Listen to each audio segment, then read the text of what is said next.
Well, guys, I think you're looking for the first time at one of my newer guns. I've actually had this one for a few months, but it's a Magnum Research BFR and it's in 4570. And I was going to make a video today to talk about this scope. This is a Leupold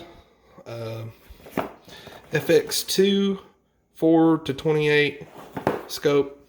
And I want to give a shout out to the people that sold me this thing. I got this from Pack Plaza Pawn Shop in Hot Springs, Arkansas. I don't know if you've looked at these scopes online before. They go for about $3.99 to $4.50 for a stainless colored one. But as you can see, right there is what I got it for, $2.49. So thank you very much to those guys. And I love Leupold scopes. They're the absolute best scopes in my opinion. I like them more than any other brand. And that includes, well, I'm not going to name names. It'll piss people off. But this is my favorite brand of scope. I've had a lot of Leupold scopes over the years. And you know, I shoot 4570, I shoot 444 Marlin, 450 Marlin. I shoot a lot of hard kicking guns. I've never had a Leupold go bad on me, and I've got 1, 2, 3, 4, 5. This is the 5th one I've had, and I've never had one go bad. So I want to give a shout out to those guys at Pack Plaza Pawn for giving me such a good deal on this. They don't know who I am, by the way. I have no kind of a relationship with them. I'm sure what it was is, since this is an expensive handgun scope, nobody wanted it, and they just wanted to get it off their shelves. Like I said, this is like Leupold's cheapest handgun scope, and it starts at about $400. And I think the Nikon Force XR EER that's on my 500 mag was like $280. So this is a good step up from it. But it's the cheapest scope Leupold makes. But I just got it installed, and I used, this gun's empty by the way, so chill out. I used Nikon S series mounts. These are steel. These are nice, heavy, solid mounts. So this thing is solid. I used Loctite on the mount here. This mount came with the gun from Magnum Research. Used some Loctite on there. Did not use Loctite on these screws. I was on somebody's website. I don't know if it was Loctite or Burris's website. It might have been Burris. But anyway, they were saying that you use Loctite on here and you don't use Loctite here because the liquid can change the friction and you might over torque it. And speaking of over torqued, hold on just a minute. My wife would be over torqued if she knew I had that gun. I'm just kidding. She knows I've got it. But that was a great way to make a joke about being over torqued. So here we go. I got a inch-pound torque wrench. And this is a, the hell is this? Ipaudo? I don't know. That's it's an inch-pound torque wrench. I got that off of Amazon for like $20-something. That is a lifesaver, guys. I love that inch-pound torque wrench. I've found quite a few uses for that here lately. Mainly just installing scopes, but with the Tika that I bought my wife, I've been fiddling with scopes and mounts for about 2 months now. Because believe it or not, that gun shoots like shit. You're going to see videos on that pretty soon. But anyway, I used inch-pound torque wrench on the mount and the rings here. And let's see if there's anything else. What did I want to say? Oh, I also wanted to mention this. Once I got it loaded, or once I got it mounted, I've got a Bushnell bore sighter. And I used that to kind of bore sight it. And it was super easy. Super, super easy. Let's see if I can show you with one hand. First off, you get about 2 or 3 of these things here in your kit. That's your kit there. Okay, you see on there 35 to 45. So that means this is from 35 cal to 45 cal. And then you've got your bore sighter here. And let's see if you can look through there. See that square? If I were to zoom in, that is like a grid of numbers, and that's how you bore sight this thing. So let me. Hello, Kitty. Say hello, Kitty. She ain't gonna say hi. Kitty full of hate. She's gonna slap my dog here in a minute. Little puppers. Okay, let me get the cat out of the way. Oh, come on, Kitty. Yeah, I know. Okay, so here, she's come right back. Here's how you do this. I'm trying to do it one-handed. It goes on your gun like that. This goes through here.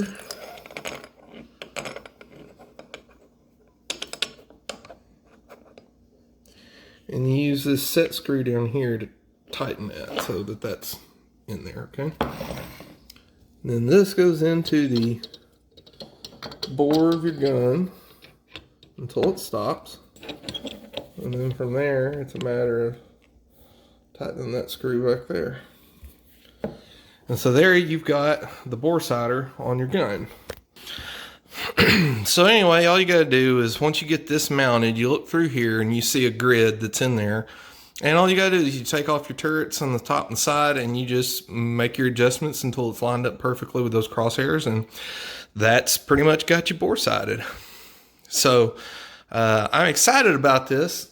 I used to have a Bushnell Trophy handgun scope on there. And if you remember, I used to have one of those in my 500 mag, and I took it off or I took it back because I thought there was something wrong with the scope. Come to find out, wasn't anything wrong with the scope. There was something wrong with the gun. So when I got this gun, I actually bought another Bushnell Trophy scope, and lo and behold, there was something wrong with that scope. It'll hold 0, okay, but when you move the turrets and your windage and elevation adjustments, you can look through the scope and see that it does not move at all. I don't know what, I mean, it is 4570. It's got a lot of kick, so maybe it's too much for that scope. I don't know. I'm going to go ahead and keep it though. Just because you never know, I might get a 44 mag or something one day that doesn't kick as much. That might work on. But this thing's real handy. I like that. It's real easy to use. And the bore sighter comes with its own little nice carrying case. These different rods are for different rifle calibers. There's one in there for like, I don't know, 25 to 27, and then there's stuff in there for 22. And then this just goes back in there like this. If it'll quit playing. There we go.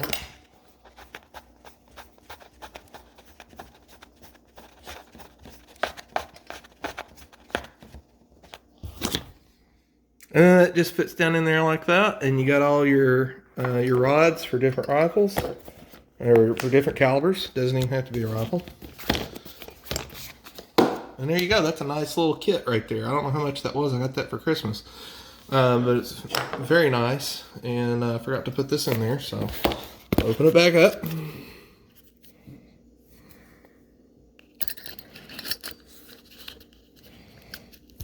What is this? I don't know what that is. But anyway, yeah, you got 3 rods there for different lengths. Very cool. I like that. I like this. I like all of this. And I like the price. I can give you some initial thoughts on this gun, but I haven't spent enough time with it yet, I don't think, to give you a full-fledged review. I've shot a few boxes of ammo through it. But honestly, I don't think that's enough yet to get it completely settled in, and it's not enough yet, I don't think, for me to have good enough an idea of how this thing shoots. I can tell you that just initial impressions are that the fit and finish on these things is great. I'm glad I got one of the later models with this newer grip on it. I like this a lot better than the old ones. Although the old ones came across right here to cut off you putting your fingers in here and getting your knuckles busted by the trigger guard, but at the same time they rounded off the trigger guard. It's not square or anything like an old Dragoon. So I don't know. It's fine. I like this grip a lot. It's got the Magnum Research Eagle on there. I think these are made by Hogue. It also covers the back strap. I don't like how the older ones, this was open. I don't like that about Smith & Wesson Model 29s either. This is all open back here, and when you shoot it hurts your hand. But yeah, all this is, I'm very happy with all this. I took off the front sight just to give it a cleaner look, since I'm not ever going to shoot this thing open sights. I thought about sending it back and getting Bisley grips on it, but I'm almost not sure I'm going to do that. I've been watching a lot of Kentucky Ballistics, and he was talking about how he wasn't a fan of the hard grips. Excuse me, that he liked the rubber grips better. I don't have a problem with these, honestly. They feel pretty good to me, so I guess I'm just going to leave them as they are. And I'm excited to take it out and see how it does. I'm really excited about that scope. That's crazy that I got that for that cheap. But, you know, sometimes it's a blessing and a burden when you get these big handguns. It's really cool because not a whole lot of people have them. Not a lot of people want to shoot them. They're really cool because of that. They're a little bit rare. You don't see them every day. The flip side to that is at a gun shop, nobody wants these things. And sometimes that means you can get a really good deal. Most of the time, no. But I have seen you'll see a lot of Raging Bulls go for dirt cheap for some reason. Well, I say for some reason. I know what it is. People don't like Taurus. People don't like Raging Bulls, but I like them just fine. But I swear, sometimes you can find Raging Bulls for just dirt cheap, and sometimes you can find stuff like this for dirt cheap. And the main reason is because people just don't handgun hunt that much, and so they don't sell a whole lot of this kind of stuff. Leupold doesn't even make a whole lot of handgun scopes. They only make 2, I think. The other one that they make is adjustable power. I think it's like a $600 scope. And then Nikon only makes 1 scope, I think, and it's the one no, they make 2. They make the one I got that's adjustable power, and then they got another one that's like this, it's fixed power, and I think it's $200. Bushnell, I don't even think makes a handgun scope anymore. That one that I took off of this one that is discontinued, they don't make it. So there's really not even a whole lot of handgun scopes out there. I know a lot of people like the red dots, and I thought about putting a red dot on here. I looked at a Leupold red dot that was made for AR-15s, and I really liked it. But I don't know, there's something about a scope when I'm hunting deer. I just really like a scope and don't want a red dot. Came with these nice covers. I like these kind of scope covers. These are really good. I don't like the kind with the hard cap and a little bungee strap. I like these that's all one piece. They stay on there better. And so, yeah, this is a pretty good setup right now. We'll just get you some glamour shots of this gun again. It's unloaded. But this is a 5-shot. Some pretty massive holes there. And that is a 10-inch barrel. It's pretty massive. The gun is heavy, which, in my opinion, is what you want in a big bore handgun for hunting. Anyway, I'm kind of wanting a short barrel one now, just because. Flip that open. That loading gate's hard to open, but I don't care. The cylinder on this spins real easy. It also spins both ways, and if you notice, there's no clicks or anything. This has, I think, what they call a free spinning pawl, something like that. But you know, look at them holes, beefy. So anyway, that free spinning pawl or freewheeling pawl, whichever it is. The fact that this can go left or right freely, no matter what, means that if you've got a bullet that jumps crimp for whatever reason, it's not going to lock up your gun. Although I don't know how that could ever be a problem on this, because this cylinder is way longer than a 45-70 caliber or a 45-70 shell would be. So here's what I was talking about. Okay, I don't know how it would ever be a problem that you jump crimp on this revolver. The reason is because here's a 45-70 case, and I'm going to line up the rim with the back of this thing just like you would if you were loading it. Okay, so I've got the rim pushed up against the back of the cylinder. Look how much room you've got in front of that bullet. This cylinder is really oversized for a 45-70. It's way long, So that's a good thing. I like that for a couple reasons. One, if you jump crimp, it's not going to do anything. You'd have to, dude, if it jump crimp bad enough, if it jump crimp that bad, the bullet would come out of the case and you just have powder everywhere, which that's not going to happen. Another thing I like about it is because the cylinder is so long, the cylinder gap's way up here. On my 4570, when I'm holding it with my finger out like that, it's kind of getting close to the cylinder gap, or if my grip is kind of funny, it would be. But do you see how much room I've got between the tip of my finger fully extended and the cylinder gap up there? There is no way you're going to get a finger blown off with this revolver. Even if I had my other hand over here and was being stupid with it, you've still got plenty of room between the trigger and the cylinder gap. So I like that a lot, because on my 500, I've had some instances where I wasn't paying attention. I was in a deer stand and deer comes out, and I get excited and I'm not paying attention and almost set one off with it wasn't like I had my hand up here around it, but down here I had my hand pretty close to it.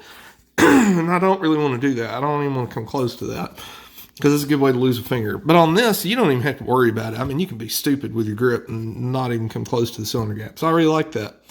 Speaking of cylinder gaps, the cylinder gap on this is stupid tight. I think it's like, oh gosh, 002 or 003. It's really tight, really tight. The cylinder gap on my 500 mag is like 008. It's really loose by comparison. This is a super tight gun. Everything on it. Let me get some macro shots. All the lines on this gun are just razor straight. All the fitment is just really super tight. Where the loading gate meets right there, that's really nice and tight and exact. Everything seems to be finished out really well.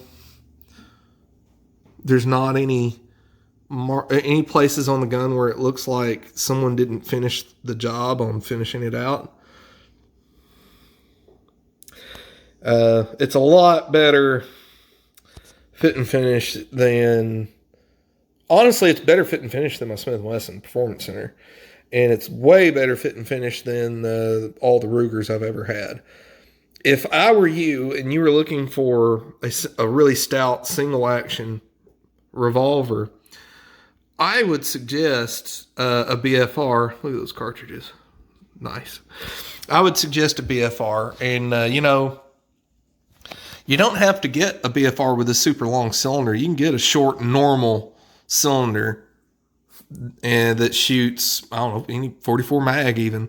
44 mag, 454 Casull, 480 Ruger, 475 Linebaugh, 500 Linebaugh, 500 JRH. I've heard the 500 JRH BFRs are just sweet. I've heard they shoot awesome. I would like to have one too, because my 500 mag can actually shoot 500 JRH and 500 special. But a lot of people don't ever talk about that. I don't know why. Everybody want to talk about the 460 mag shoots 454 Casull, 45 Colt. Well, that's cool. But 500 can do that kind of stuff too. 500 can shoot JRH and special. Those are a lot harder to find, of course, than 45 Colt. But something I never get about that, just to get off topic here for a minute, when guys are talking about the 460 mag and how they think it's so cool they can shoot all those different cartridges, that is cool. I'm not going to take that away from you, but it's not that useful. And the reason is because if you're hunting with that gun, and the people that buy 460s for the most part are, I see a lot of people buying those for serious hunting. They're not buying it as a gimmick. They're not buying it for the range. They want it for hunting. And that's good. That's a good thing. And I kind of think the 460 is doing more than the 500 is. I think it's more popular because of that. But anyway, to get back to my rant. Yeah, it can shoot 45 Colt, 454 Casull, shoot 45 Schofield even, and shoot all kinds of weird shit. But if you're hunting with it with deer, you're probably going to have a scope on it like I've got here. And if you've sighted your gun in for 460 mag, go try to shoot 45 Colt out of it and see what happens. It's not even going to be anywhere near point of aim anymore. You're going to, if you want to do it for any kind of length of time, you'll have to resight your gun for 45 Colt. Otherwise, you're just kind of piddling around with your gun for fun, which is fine. I get that too, but just remember and just know you're not going to be shooting anywhere near what you sighted your gun in for. And so you're going to have to compensate or just shoot just to pull the trigger.